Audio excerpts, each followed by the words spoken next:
सेना यूक्रेन पर भीषण गोलीबारी कर रही है। कीव पर कब्जे की जंग अब तक बेनतीजा रही है। इस बीच यूक्रेन के राष्ट्रपति जेलेंस्की ने पहली बार अंग्रेजी में वीडियो संदेश जारी कर दुनिया के लोगों से यूक्रेन के साथ एकजुटता दिखाने की अपील की है। नमस्कार, मैं हूं आपके साथ प्रियंका राय। महायुद्ध का आज 29वां दिन है। कीव पर कब्जे की कोशिश के दौरान रूसी सैनिकों का कड़े प्रतिरोध का सामना हो रहा है और कई बार उन्हें कदम वापस भी खींचने पड़ रहे हैं, जिससे वो खासे बौखलाए हुए हैं। वहीं दूसरी ओर यूक्रेन ने एक बार फिर से उत्तर में अपने बंद पड़े चेर्नोबिल परमाणु प्लांट की सुरक्षा को लेकर सनसनीखेज दावा किया है। यूक्रेन ने आरोप लगाया कि रूस की सेना ने प्लांट की लेबोरेटरी को लूट लिया है। इधर यूक्रेन से चल रही जंग के बीच रूस ने गूगल को लेकर बड़ा कदम उठाया है। रूस ने जवाबी पलटवार करते हुए यूक्रेन युद्ध को लेकर फेक न्यूज फैलाने के आरोप में रूस में गूगल न्यूज सर्विस को बैन कर दिया है।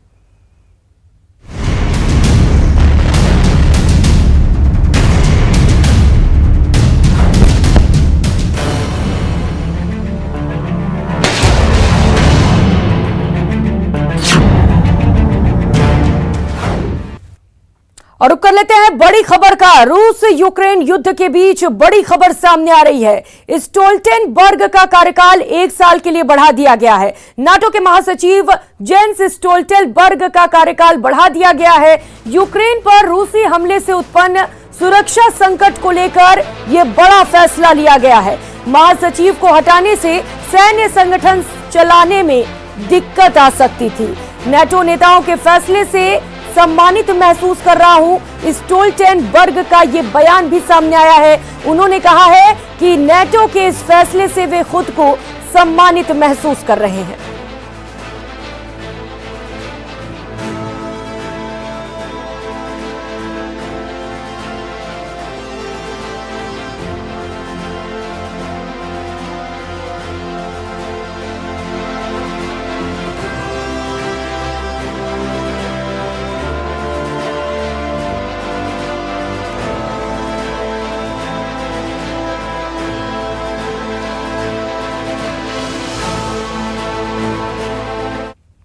तो रूस यूक्रेन युद्ध के बीच नेटो नेताओं ने गुरुवार को ब्रुसेल्स में अहम बैठक की। अमेरिका के राष्ट्रपति जो बाइडेन भी गुरुवार को बेल्जियम पहुंचे और नेटो की आपातकालीन बैठक में हिस्सा लिया। इस बैठक में आम सहमति से फैसला हुआ कि रूसी युद्ध से लड़ने और उनके आत्मरक्षा के अधिकार को बनाए रखने के लिए सुरक्षा सहायता के साथ यूक्रेन का समर्थन करना जारी रखा जाएगा। वैसे नेटो का मानना है कि यूक्रेन अब तक उसका मेंबर नहीं बना है, इसीलिए फिलहाल सीधे सैन्य हस्तक्षेप नहीं करेगा, लेकिन तमाम सहायता की जाएगी और अप्रत्यक्ष सैन्य सहयोग जारी रहेगा। आपको बता दें कि रूस यूक्रेन के नेटो का सदस्य बनने के खिलाफ है और वो चाहता है कि अमेरिका और नेटो इस बात की गारंटी दे, लेकिन दोनों ने इसे मानने से इनकार कर दिया है।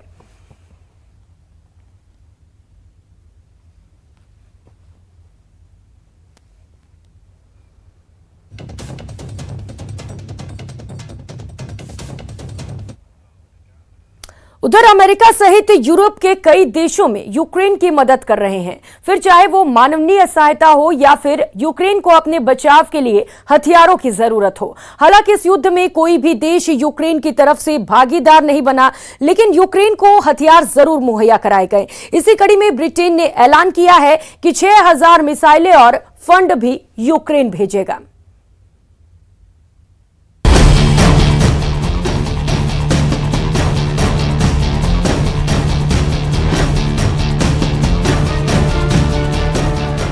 रूस और यूक्रेन के बीच जंग जारी है। रूसी हमले से यूक्रेन में हालात धीरे धीरे और खराब होते जा रहे हैं। इस बीच ब्रिटेन ने यूक्रेन को हथियारों और आर्थिक सहायता की पेशकश की है। प्रधानमंत्री बोरिस जॉनसन ने कहा कि ब्रिटेन रूसी सेना से लड़ने में मदद करने के लिए यूक्रेन की सेना को 6000 मिसाइल और $33 मिलियन की वित्तीय सहायता देगा।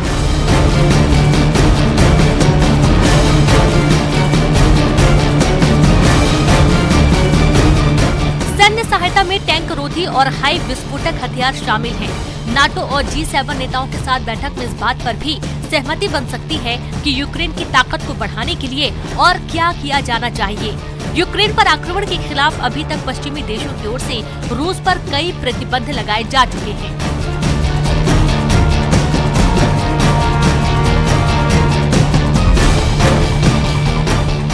ब्रिटेन के प्रधानमंत्री कार्यालय के मुताबिक बोरिस जॉनसन यूक्रेन को सैन्य सहायता प्रदान करने और रूस पर आर्थिक प्रतिबंधों को बढ़ाने के लिए पश्चिमी देशों से आग्रह करेंगे।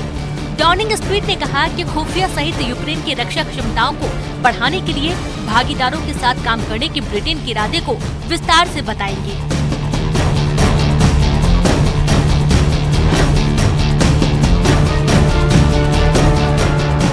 बोरिस जॉनसन ने यूक्रेन के लिए नए समर्थन पैकेज का खुलासा करते हुए एक बयान में कहा कि जब रूस यूक्रेन के कस्बों और शहरों को बर्बाद कर रहा है, ऐसे में हम खड़े नहीं रह सकते। ब्रिटेन यूक्रेन को सैन्य और आर्थिक समर्थन बढ़ाने के लिए हमारे सहयोगियों के साथ काम करेगा। इस लड़ाई में यूक्रेन की रक्षा क्षमताओं को मजबूत करेंगे।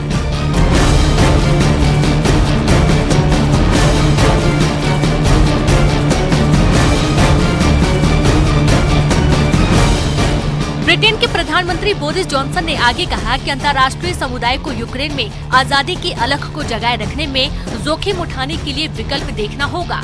ब्रिटेन पहले ही कीव को 4000 से अधिक टैंक रोधी हथियार प्रदान कर चुका है, जिसमें next generation light anti tank weapon system और तथाकथित जेवलिन मिसाइल शामिल हैं। इसके साथ ही ब्रिटेन का कहना है कि 25 मिलियन पाउंड का नया फंड यूक्रेनी सैनिकों, पायलटों और पुलिस के वेतन का भुगतान करने में मदद करेगा।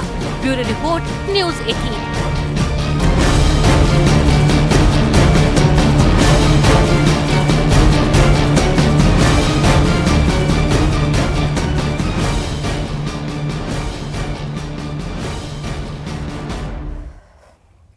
तो यूक्रेन और रूस युद्ध जारी है। हर रोज तबाही की एक से एक तस्वीरें सामने आ रही हैं।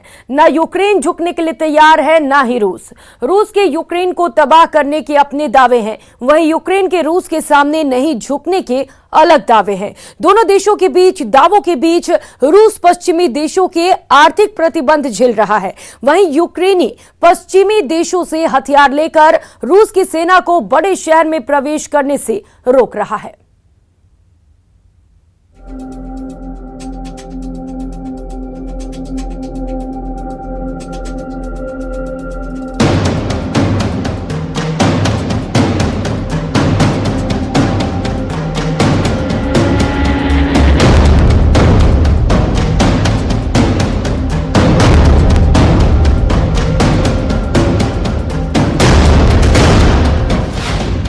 आग उगल रहे हैं रॉकेट लॉन्चर। आसमान से बरस रही है मौत। मॉडर्न बैलिस्टिक मिसाइल का कहर। समंदर में चली किलर क्रूज कैलिबर। मौत बांट रहा है दहशतगर्दों का दस्ता।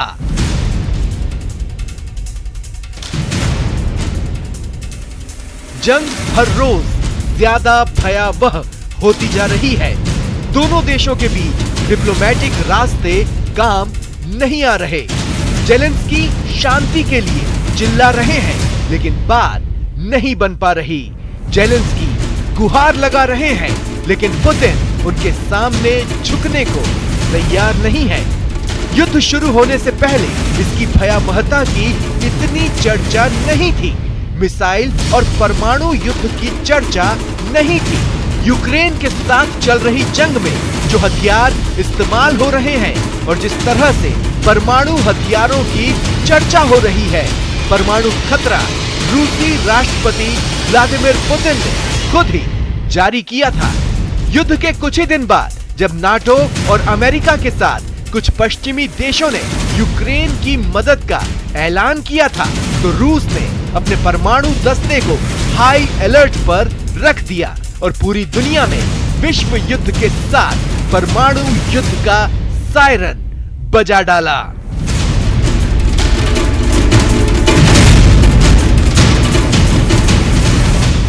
जंग को करीब 1 महीने हो चुके हैं, लेकिन पुतिन खाली हाथ है। रूस का यूक्रेन के किसी बड़े शहर पर कब्जा नहीं हो सका है। यूक्रेन लड़ रहा है, झुकने को तैयार नहीं। यूक्रेन को चारों तरफ से सहानुभूति मिल रही है और कई पश्चिमी देश रूस के दुश्मन बन बैठे हैं। जाहिर है वैसे में पुतिन के सामने बड़ी चुनौती है। इसके अलावा यूक्रेन को लगातार सैन्य उपकरणों की मदद मिल रही है। पश्चिमी मुल्क लगातार जेलेंस्की को रूस से लड़ने के लिए हथियार दे रहे हैं और पश्चिमी देशों की मदद के बल पर यूक्रेन ने अभी तक रूस की आर्मी को किसी भी बड़े शहर पर पूरी तरह कब्जा नहीं करने दिया है। बौखलाहट में रूस अपने नए और घातक हथियारों के इस्तेमाल पर उतर गया है। हाल में अमेरिकी रक्षा विभाग पेंटागन की ओर से जारी रिपोर्ट में बताया गया कि रूस कब और क्यों परमाणु बम चला सकता है। रिपोर्ट के मुताबिक रूस को यूक्रेन में भारी नुकसान का सामना करना पड़ रहा है। रूस के आधुनिक हथियारों की संख्या तेजी से घट रही है। पुतिन को दुनिया ने अलग थलग कर दिया है। आज से पहले इतने ज्यादा आर्थिक प्रतिबंध किसी देश पर नहीं लगे। रूस को इतने आर्थिक प्रतिबंधों की आशंका नहीं थी। प्रतिबंधों की वजह से रूस को उबरने में समय लगेगा। रूस अपने अस्तित्व को बचाने के लिए परमाणु हमला कर सकता है।